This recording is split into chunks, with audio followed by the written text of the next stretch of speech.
شہر کراچی کی گزشتہ قسط میں ہم نے شہر میں موجود کچھ تاریخی عمارتوں کا ذکر کیا تھا۔ انہی میں ایک میری ویدر ٹاور بھی ہے جسے لوگ ٹاور کے نام سے جانتے ہیں۔ قیام پاکستان کی ابتدا میں سمندری سفر سے واپسی پر جب کراچی کے حدود میں داخل ہوتے تھے تو سب سے پہلے جو عمارت آپ کا استقبال کرتی تھی وہ یہی میری ویدر ٹاور تھا۔ یہ ٹاور سر ولیم لوکیئر میری ویدر کی یاد میں تعمیر کیا گیا، جو کہ 1868 سے 1877 تک سندھ کے کمشنر رہے تھے، اور یہ ٹاور 1886 میں تعمیر کیا گیا۔ اس کی بلندی 102 فٹ ہے جبکہ رقبہ 44 مربع فٹ پر مشتمل ہے۔ اس کے چاروں جانب گھڑیاں نصب ہیں، جبکہ اس پر بنا ستارہ ڈیوڈ یا ستارہ داؤدی یہودی مذہب کی علامت سمجھی جاتی ہے۔ ٹاور سے قریب ایک اور عمارت ڈینسو ہال ہے۔ ایم اے جناح روڈ پر واقع ڈینسو ہال انگریز حکومت کی لائبریری تھی، جسے 1886 میں تعمیر کیا گیا۔ یہ لائبریری کراچی بندرگاہ میں تعینات افسران کے لیے بنائی گئی۔ اس دور میں ہونے والی افغان جنگ میں مالی معاونت فراہم کرنے پر برطانوی حکومت نے سماجی رہنما ایڈل جی ڈینسو کی خدمات کے اعتراف میں ریتیلے پتھروں سے تعمیر کی گئی۔ اس عمارت کا نام ڈینسو ہال تھا۔ ایسی ہی ایک عمارت قائد اعظم ہاؤس میوزیم ہے، جسے پہلے فلیگ اسٹاف ہاؤس کہا جاتا تھا۔ 10,214 گز پر محیط یہ حویلی نما بنگلہ 1865 میں تعمیر کیا گیا۔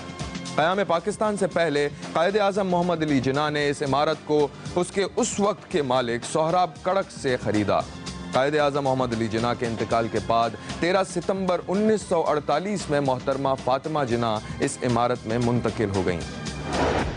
جب قائد اعظم کا انتقال ہو گیا تو پھر اس کو قائد اعظم میوزیم کا نام دے دیا گیا، اور یہاں پر قائد اعظم کے جو بہت ساری یادگار چیزیں تھیں، ان کے کپڑے تھے، ان کے اور بھی استعمال کے جو فرنیچر تھا وہ سب یہاں پر رکھ دیا گیا ہے، اور اب یہ ایک بڑی قیمتی بلڈنگ بن گئی ہے، اور یہاں پر لوگ جو ہے وہ باقاعدگی سے یہاں پر جاتے ہیں۔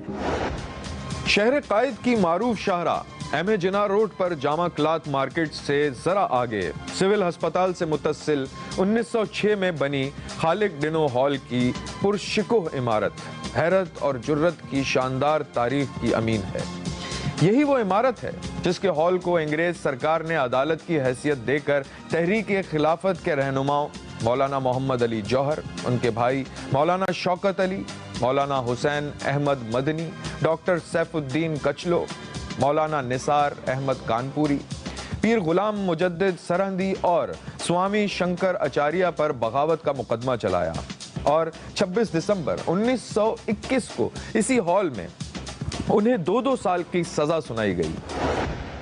3 دن تک یہاں پر یہ مقدمہ چلتا رہا، اور جتنے خلافت تحریک کے جو لیڈر تھے ان کو تمام کو یہاں انگریز لے آئے تھے، اور یہاں پر انگریزوں نے یعنی جو مقدمے چلائے اور ان کو 2 سال کی سزائیں دی گئی۔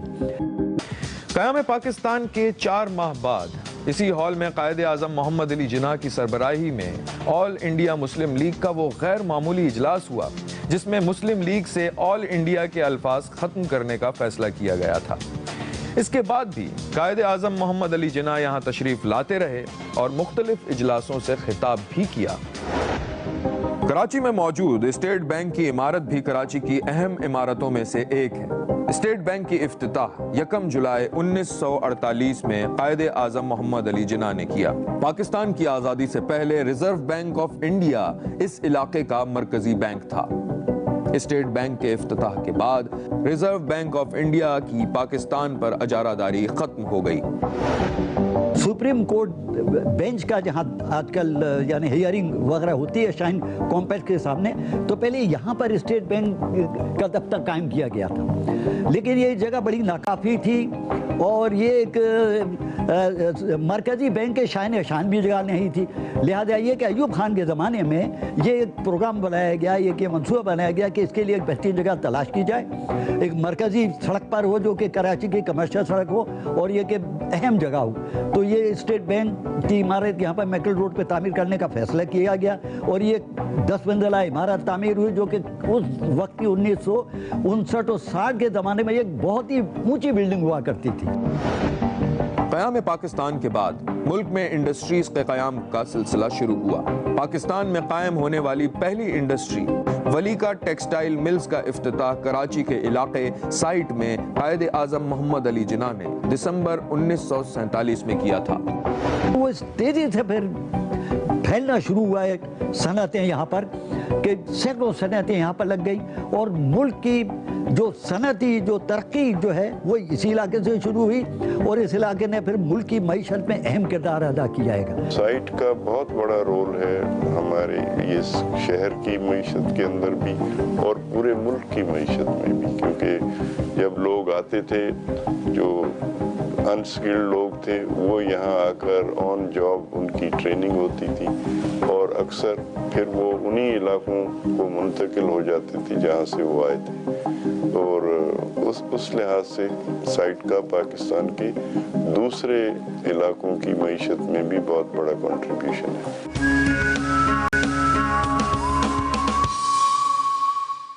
کسی یتیم کو سہارا چاہیے ہو یا پھر کسی بے نام بچے کو والد کا نام، زخمی کو ہسپتال پہنچانا ہو یا بیمار کو دوا چاہیے ہو، بھوکے افراد کا پیٹ بھرنا ہو یا پھر لاوارث لاش کو دفنانا ہو، یہ سب امور ایدھی فاؤنڈیشن بغیر کسی معاوضے اور احسان جتائے بغیر کرتی ہے۔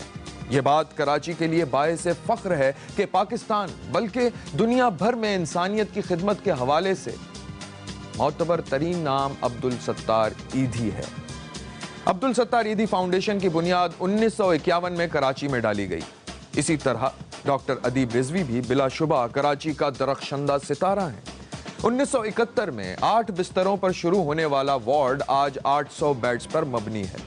اسپتال SIUT پاکستان ہی نہیں بلکہ جنوبی مشرقی ایشیا میں گردوں کے علاج کے حوالے سے ایک مستند ادارہ مانا جاتا ہے۔ اسی ادارے میں ہر خاص و عام کو علاج کی یکساں سہولیت فراہم کی جاتی ہیں۔ اسی ادارے کے بانی ڈاکٹر ادیب الحسن رضوی اس بات پر نہ صرف یقین رکھتے ہیں بلکہ اس کے لیے 4 دہائیوں سے زائد عرصے سے کوشاں بھی ہیں کہ مفت علاج ہر انسان کا بنیادی حق ہے۔ عبدالستار ایدھی کا نام پوری دنیا میں مشہور ہو چکا ہے، اسے کہ اس جیسی خدمت کسی نے بھی نہیں کی۔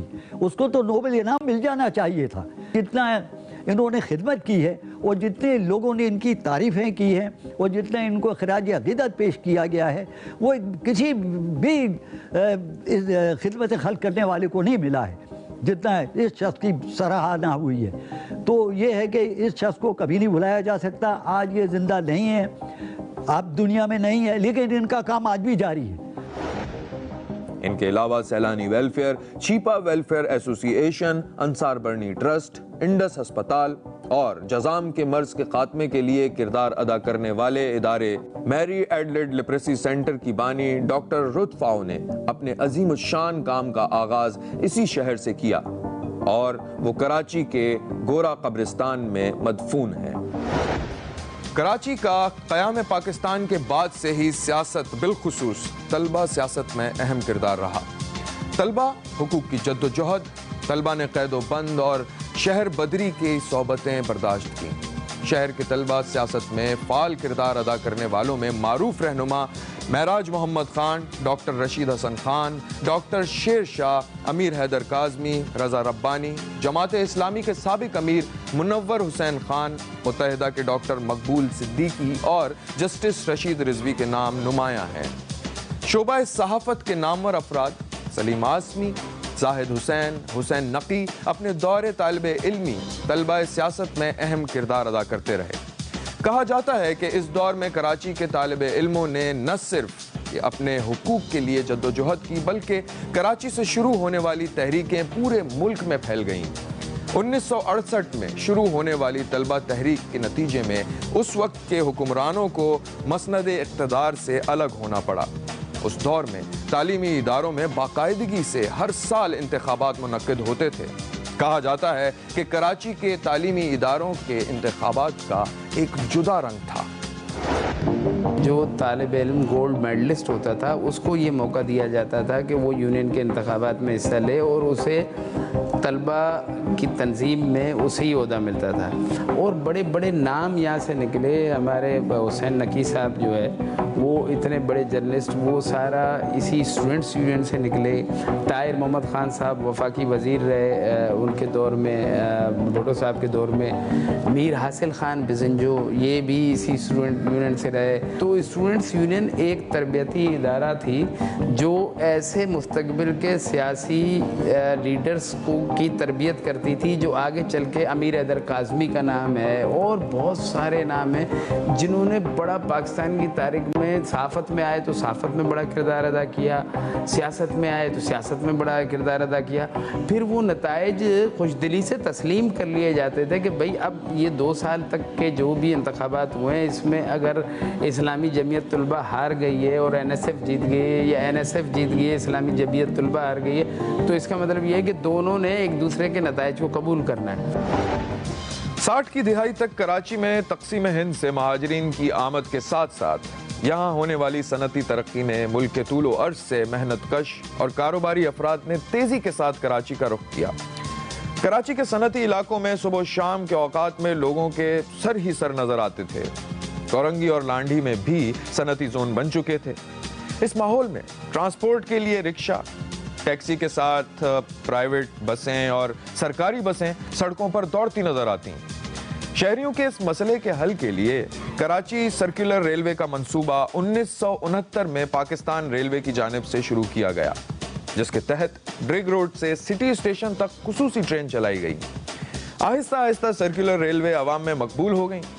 1970 سے 1980 کے درمیان کراچی سرکولر ریلوے کے تحت روزانہ کی بنیاد پر 104 ٹرینیں چلائی جاتی تھیں. 24 ٹرینیں لوکل لوپ ٹریک اور 80 ٹرینیں مین ٹریک پر چلائی جاتی ہیں. Karachi circular railway line track drug road station سے شروع ہو کر گلستان جوہر، لیاقت آباد، ناظم آباد سائٹ سے ہوتی ہوئی کراچی سٹی اسٹیشن پر ختم ہوتی تھیں، جبکہ پاکستان ریلوے کی مرکزی ریلوے لائن پر بھی کراچی سٹی اسٹیشن سے لانڈھی اور کراچی سٹی اسٹیشن سے ملیر تک ٹرینیں چلائی جایا کرتی تھیں، جن سے ہزاروں لوگ روز مستفید ہوتے تھے. طالب علم، ملازم پیشہ افراد، تاجر اور کاروباری حضرات نہ صرف روزانہ ٹکٹ لے کر سفر کرتے بلکہ ماہانہ پاس بھی بنوائے جاتے. کراچی سرکولر ریلوے کے مختلف اسٹیشنز پر انواع و اقسام کی اشیاء فروخت کی جاتی ہیں اور ہزاروں افراد اس سرگرمی سے روزگار بھی کماتے ہیں. کراچی سرکولر ریلوے کراچی کے لیے بہت بڑی نعمت تھی. کراچی کے شہریوں کے لیے ایک بہت ہی آرام دہ سواری تھی. وہ کئی برسوں تک چلتی رہی، لوگ اس سے مستفید ہوتے رہے.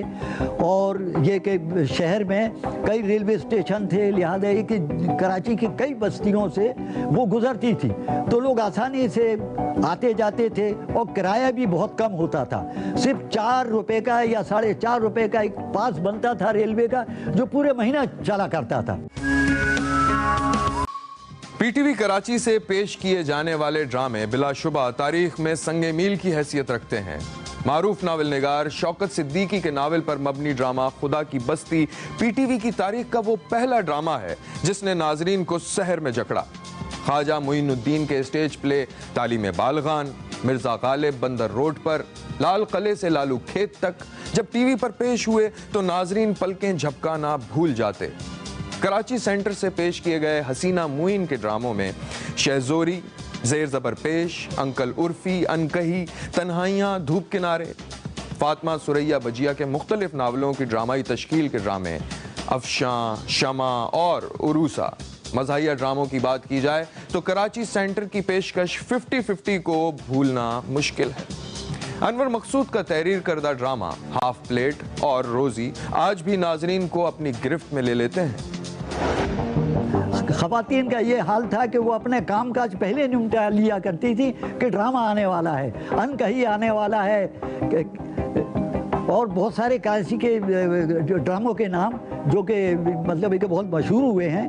تو وہ اپنے حسینہ معین نے ڈرامے لکھے، اس کے علاوہ آپ کے اسد محمد خان صاحب نے ڈرامے لکھے، اور کراچی میں اور بھی کئی لوگوں نے ڈرامے لکھے. تو یہ کہ کراچی کا ایک بڑا یعنی کہ ایک دلچسپی کا ایک بڑا ایک مرکز تھا کراچی پی ٹی وی کے ڈرامے. اور کراچی کے پی ٹی وی کے ڈرامے آج بھی جب کبھی چلتے ہیں دوبارہ تو لوگ بڑے شوق سے دیکھتے ہیں.